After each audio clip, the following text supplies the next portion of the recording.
কেন প্রতিদিন সূরা ইখলাস পড়বেন জানুন কুরআন ও হাদিসের আলোকে। বিসমিল্লাহির রহমানির রাহিম।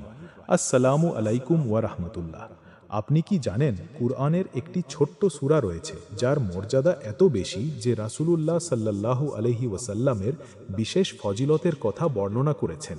সেই মহিমান্বিত সূরাটি হল সূরা আল ইখলাস। আল্লাহ তাআলা সূরা আল ইখলাসে বলেন, বলুন তিনিই আল্লাহ এক।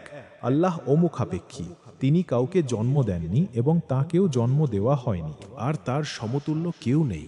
সূরা আল ইখলাস ১১২ ১-৪। এই কয়েকটি আয়াতের মধ্যেই ইসলামের সবচেয়ে গুরুত্বপূর্ণ বিশ্বাস অর্থাৎ তাওহীদের শিক্ষা তুলে ধরা হয়েছে।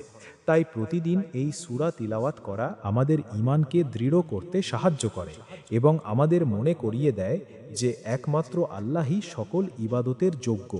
রাসূলুল্লাহ সাল্লাল্লাহু আলাইহি ওয়াসাল্লাম বলেছেন, সূরা আল ইখলাস কুরআনের ১/৩ সমান মর্যাদা বহন করে। সহিহ আল বুখারী, সহিহ মুসলিম। এর অর্থ এই নয় যে ৩ বার সূরা ইখলাস পড়লে পুরো কুরআন পড়ার দায়িত্ব শেষ হয়ে যায়, বরং এর অর্থ হল আল্লাহ এই সূরার জন্য বিশেষ সওয়াব ও মর্যাদা নির্ধারণ করেছেন। আরেকটি হাদিসে এসেছে, একজন সাহাবী সূরা আল ইখলাসকে খুব ভালোবাসতেন এবং প্রায় প্রতিটি নামাজে এটি তিলাওয়াত করতেন।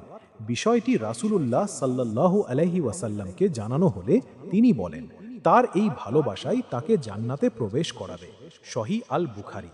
এছাড়াও রাসূলুল্লাহ সাল্লাল্লাহু আলাইহি ওয়াসাল্লাম প্রতিদিন সকাল সন্ধ্যার জিকর এবং ঘুমানোর আগে সূরা আল ইখলাস, সূরা আল ফালাক ও সূরা আন নাস তিলাওয়াত করতেন এবং শরীরে ফু দিতেন। সহিহ আল বুখারী। তাই আমাদেরও উচিত প্রতিদিন এই সুন্দর সুন্নাহা অনুসরণ করা। মনে রাখবেন, সূরা আল ইখলাস কোনো জাদুকরী সূত্র নয় যা পড়লেই দুনিয়ার সব সমস্যা দূর হয়ে যাবে, বরং এটি আল্লাহর প্রতি ঈমান, আন্তরিকতা এবং তার ওপর ভরসা বাড়ায়। যখন একজন বান্দা নিয়মিত কুরআন তিলাওয়াত করে, নামাজ কায়েম করে, হারাম থেকে বেঁচে থাকে এবং আল্লাহর কাছে দোয়া করে, তখন আল্লাহ তার জীবনে বরকত, প্রশান্তি এবং কল্যাণ দান করেন।